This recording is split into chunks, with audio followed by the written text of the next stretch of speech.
بسم اللہ الرحمن الرحیم۔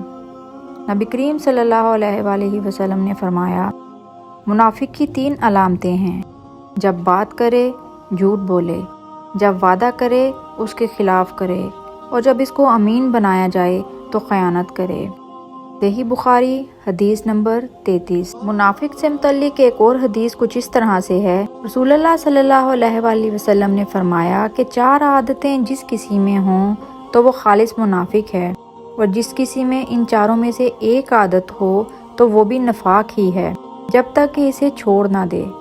وہ یہ ہیں: جب اسے امین بنایا جائے تو امانت میں خیانت کرے، اور بات کرتے وقت جھوٹ بولے، اور جب کسی سے عہد کرے تو اسے پورا نہ کرے، اور جب کسی سے لڑے تو گالیوں پر اتر آئے۔ اس حدیث کو شعبہ نے بھی سفیان کے ساتھ امش سے روایت کیا ہے۔